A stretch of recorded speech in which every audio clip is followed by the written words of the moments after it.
मैं कोई हवाई बात नहीं कर रहा। ये dynamic DM Hiralal 70 number page से जाइए आप, और उसमें सारा जो आपके जो शंका के बिंदु हैं, किस तरह एक डीएम प्रशासनिक अधिकारी जनता के साथ तालमेल बिठाकर काम कर सकता है, वो सबका जीता जाता ग्रंथ ये पड़ा हुआ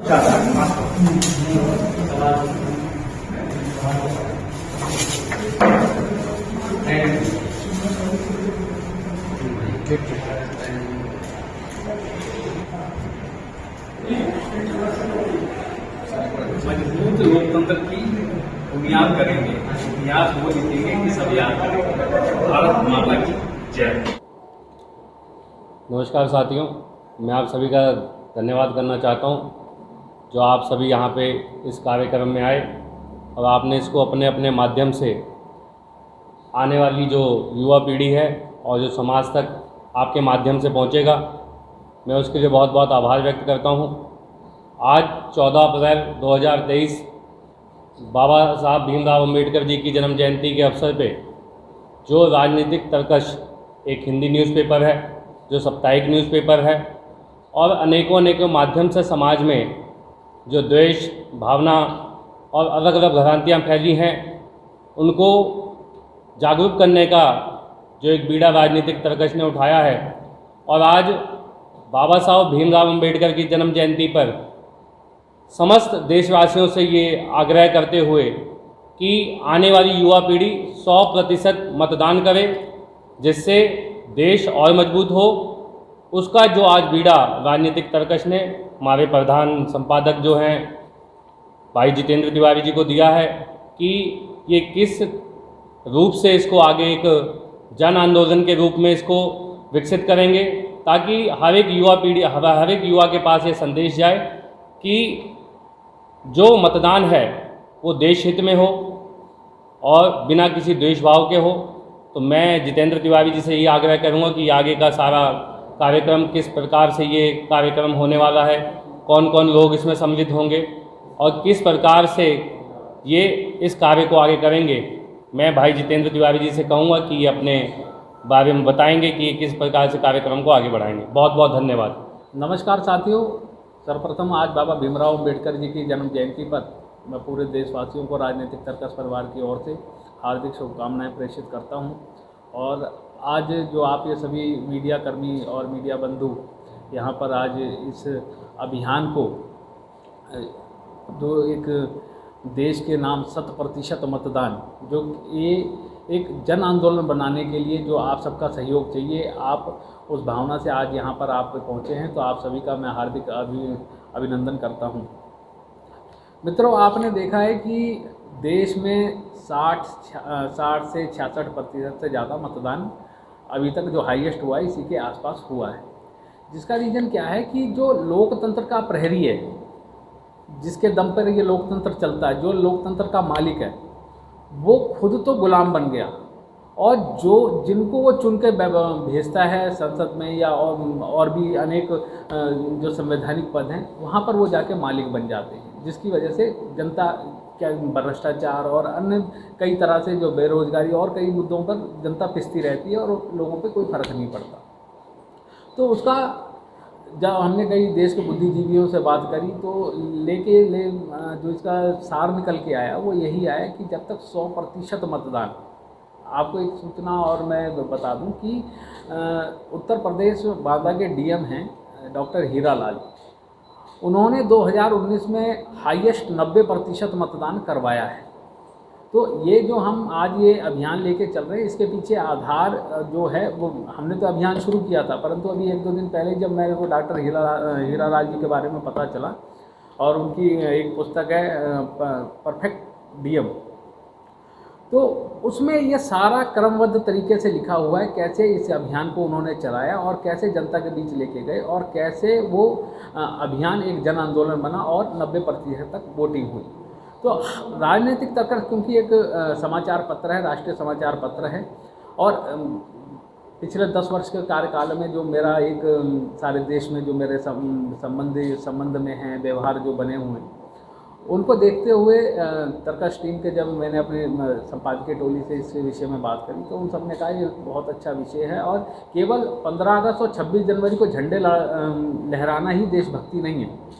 देशभक्ति ये भी है कि हम अपने देश की जो लोकतंत्र के प्रहरी बनकर हम देश की रक्षा करें। नेता लोग आप देखते हैं कि किस तरह से जो मतदाता है उस मतदाता को कभी पैसे में बिका हुआ बताते हैं, कभी शराब में बिका हुआ बताते हैं, अन्य अन्य तरीके से उसको ऐसे संबोधित करते हैं।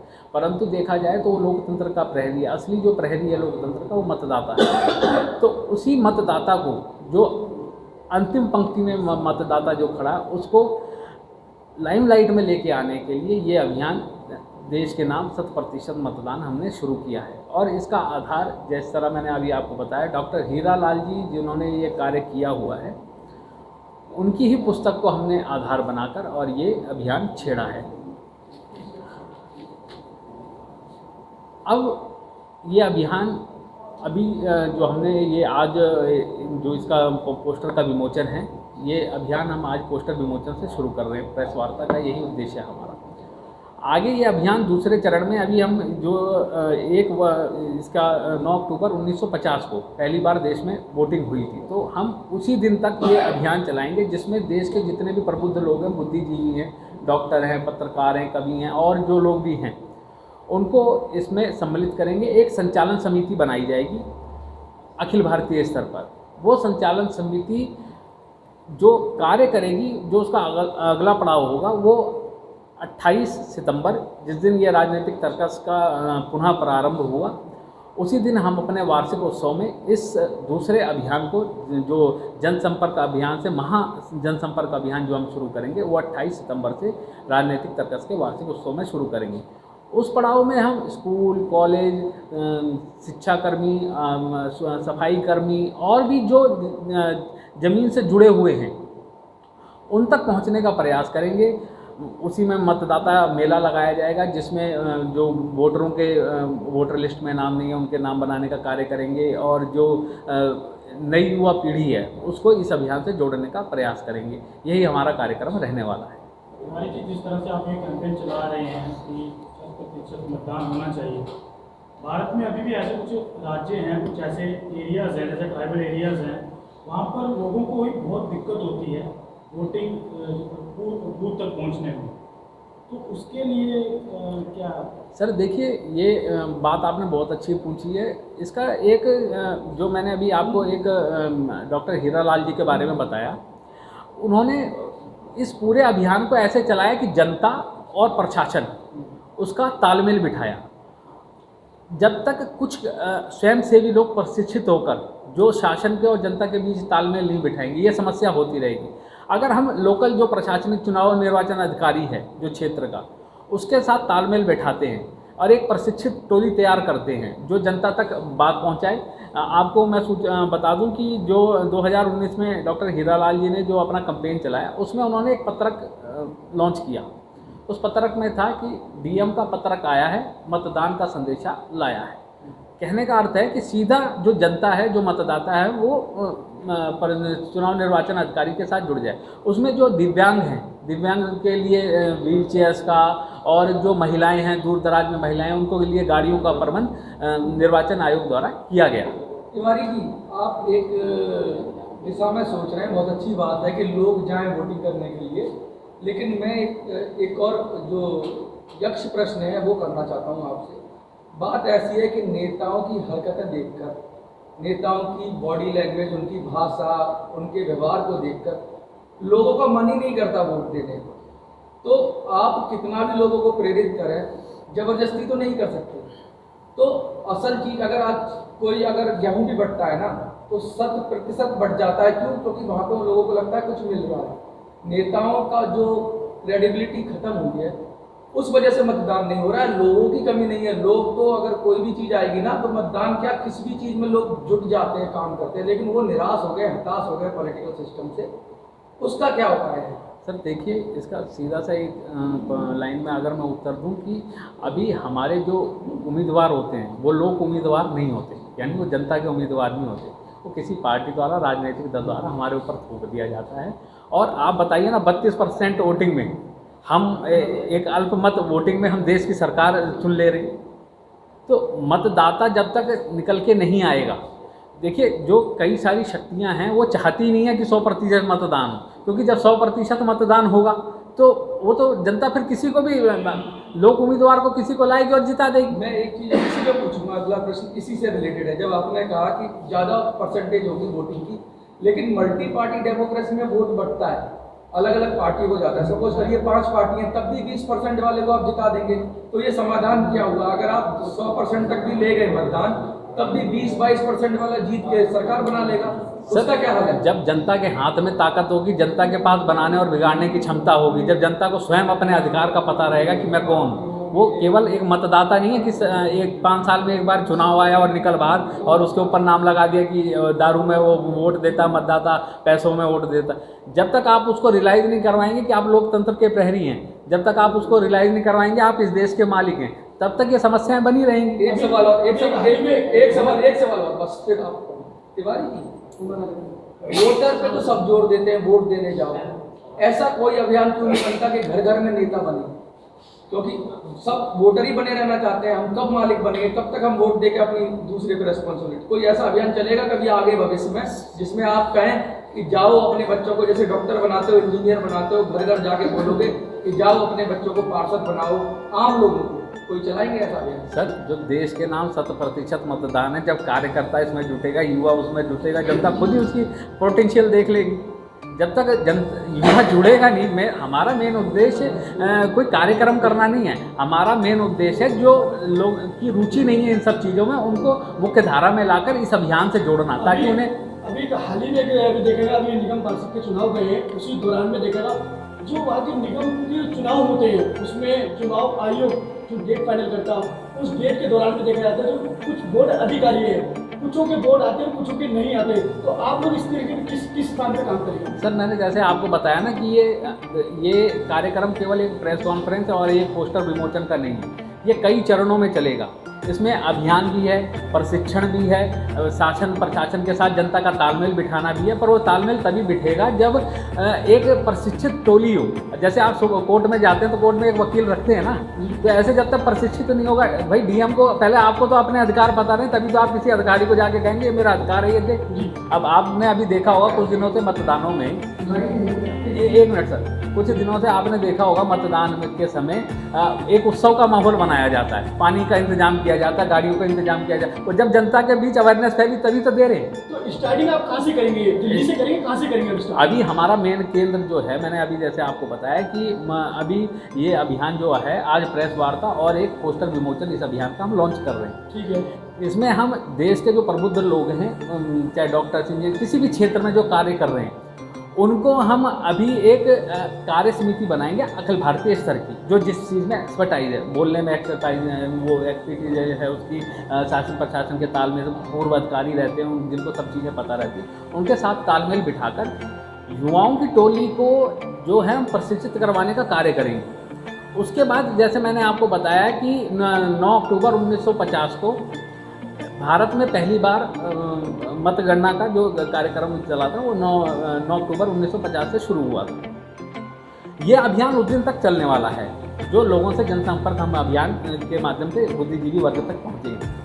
28 सितंबर 2023 को राजनीतिक तर्कस का पुनः संचालन हुआ था, जैसे मैंने आपको बताया। तो उसी दिन को हम एक वार्षिक उत्सव कार्यक्रम रखेंगे, और जो हमारी अखिल भारतीय जो टीम तैयार होगी वो फिर निर्णय लेगी कि दूसरे चरण में जो हमने स्कूलों तक पहुंचना है, कॉलेजों तक पहुंचना है। तो मेरा एक सवाल है, मैं वही आपको दोबारा लेके आना चाह रहा हूँ, आप स्टार्ट कहाँ से करेंगे? दिल्ली से करेंगे? कौन से राज्य से स्टार्ट करेंगे? मैंने आपको बताया ना कि आज हम दिल्ली से अभियान शुरू हो चुका है, आज दिल्ली से ये अभियान शुरू हो चुका है। जैसा कि देखा जा रहा है, जो आप 100% वोटिंग की बात करते हैं, अच्छी बात है, 100% वोटिंग होनी चाहिए, लेकिन हर चुनाव के दरमियान कुछ ऐसी घटनाएं, दुर्घटनाएं होती हैं जिसमें वोटर लिस्ट में जो आदमी का नाम होते हुए वो व्यक्त हो जाती है। कुछ ऐसे होते हैं कि ये चुनाव के एंड टाइम पे कुछ लोगों के नाम कर जाते हैं, तो चुनाव आयोग के इस प्रक्रिया को कैसे बोलते हैं क्या? और इसी से एक और सवाल पूरा कर देता हूँ। उनका एक और नियम है कि अगर 100% कहीं वोटिंग हो जाती है तो उस चुनाव को रिजेक्ट कर दिया जाता है, ये नियम है, क्योंकि 100% वोटिंग चुनाव आयोग खुद मानता है कि उस लिस्ट में कुछ खामियां हो सकती हैं, कुछ लोग लेफ्ट हो सकते हैं, तो 100% हो गया, इसका मतलब फेक मतदान है। तो कई जगह 100% वोटिंग, कई गाँवों में ऐसा खबर आती है कि जब 100% वोटिंग हो जाती है यानी सारे वोट डल जाते हैं तो उसकी रद्द कर दी जाती है। तो सर ये तो चुनावी प्रणाली की खामी है ना, जनता की खामी थोड़ी है। तो चुनावी प्रणाली जो बनी हुई है, इसका मतलब आज दुनिया में जो भारत का लोकतंत्र है, सबसे मजबूत लोकतंत्र भारत का माना जाता है। नहीं, एडिशन डिलीशन का एक टाइम होता है ना, आप एक वोटर लिस्ट बनती है तो उसमें उसके बाद भी कुछ लोग हट जाते हैं, कुछ चले। वोटर लिस्ट तो उसी से बनती है ना, जो जनगणना होती है हमारे यहाँ जी, जनगणना के आधार पर ही इंसान को वोटिंग में आता है, जी, क्योंकि उसी में ये पता लगता है कि 18 साल का है कि 17 साल का है, 25 साल का है, 45 साल का है। लेकिन वही चीज़ मैं जानना चाह रहा हूँ कि जो हम ये कैंपेन शुरू करने वाले हैं कि जो हमारे कुछ यंग जनरेशन के बच्चे भी एक्सीडेंट में डेथ हो जाती है या किसी बीमारी से डेथ हो जाती है, कुछ बुजुर्ग होते हैं जो वोटर लिस्ट में हैं उनकी डेथ हो जाती है, क्योंकि जनगणना तो हर 5 साल 6 साल के बाद आती है, उसको सर्कुलेशन करने में 7 साल गुजर जाते हैं, तो उसको कैसे देखिए? सर देखिए, जो अभियान चलाया गया है देश के नाम 100% मतदान, ये आह्वान ही है जनता से कि जनता को स्वयं से भी कुछ कार्य करने पड़ेंगे। ये नहीं सारा काम अगर आप वोटर लिस्ट ही आप बनाएंगे? वोटर लिस्ट बनाएंगे नहीं, वोटर लिस्ट का निरीक्षण तो कर ही सकते हैं ना सर। हाँ, तो वही मैं आपको बात कह रहा हूँ कि शासन प्रशासन के तालमेल बैठा के एक प्रशिक्षित टोली, स्वयंसेवी युवाओं की टोली, स्वयंसेवी युवा हो कोई भी हो, उसमें लोकल लोग जो वहाँ क्या के। लगता है आपको जो चुनाव आयोग फेल हो गया है वो नहीं कर पाता ये काम?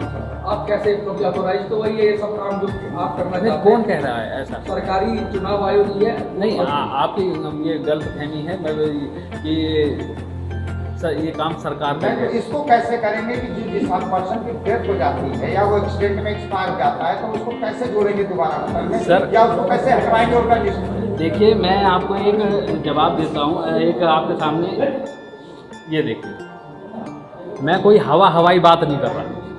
ये dynamic DM Hiralal 70 number page से जाइए आप, और उसमें सारा जो आपके जो शंका के बिंदु हैं, किस तरह एक डीएम प्रशासनिक अधिकारी जनता के साथ तालमेल बिठाकर काम कर सकता है, वो सबका जीता जाता ग्रंथ ये पढ़ा हुआ है, आप इसमें पढ़ सकते हैं। मैंने अभी आपको मेरा आपसे एक सवाल ये है कि आज बाबा साहब की जयंती है, पूरा देश इसको मना रहा है और बाबा साहब ने ही लोकतंत्र दिया, और आप हीरालाल की बात करते हैं। बाबा साहब ने तो आपको पहले ही लोकतंत्र दिया कि अपने मतदान का प्रयोग करिए, शिकायत देने की किसी की जरूरत नहीं है। अगर आप अपने शुद्ध मतदान का प्रयोग करते हैं तो विधायक, एमपी, एमएलए, सरकार बनाना तो आपका ही काम है। तो इस मिशन को आप कहते हैं हीरालाल को क्यों लेके आए? सर, ये बाबा साहब से योग्य है क्या? तो बाबा साहब कहाँ से आए थे? जो अपने कार्यों से जिसने समाज में अपने आप को स्थापित किया, वो एक ही आदमी थोड़ी हो सकता है। उसका अनुसरण करते हुए कितने बाबा साहब खड़े हो सकते हैं? उसी का प्रत्यक्ष उदाहरण डॉक्टर हीरालाल है। 100% मतदान, नॉट इवन 100%, 80% मतदान ना होने का कारण सबसे बड़ा कारण जो है, जो लोग अपना गांव शहर छोड़ के रोजगार के लिए बाहरी राज्यों में जाते हैं, जब वो अपनी रोजमर्रा के लिए काम कर रहे थे और ना चाहते हुए भी वो वोट अपना नहीं दे पाते, क्योंकि वो अपने रोजगार के लिए बाहर निकले हैं, वहाँ वोटिंग हो रही है। इसको किस तरह से देखा जाए, इस चीज़ को किस तरह से परखा जाए कि इस चीज़ में सुधार हो सके? जो बाहर राज्यों में लोग गए हुए हैं तो अपने रोजमर्रा के लिए वो कैसे वोट देंगे? सर आप ये देखिए ना कि 1 नेशन 1 राशन का प्रकल्प सरकार ने चलाया ना, तो वो भी तो सरकार काम कर रही है। सरकार के पास प्रणाली खूब है, पर उसमें जब तक जन समर्थन नहीं मिलेगा सरकार कोई काम खुद नहीं कर सकती। जन समर्थन ही, जब चुनाव आते हैं तो चुनाव जब वोट लोग देते हैं तभी तो जाके सरकार बनती है ना। अगर ना दे तो जैसे अभी कई देशों को आपने देखा वो बिगड़ चुके हैं, खराब हो चुके हैं, वैसे देश का भी हाल होता है।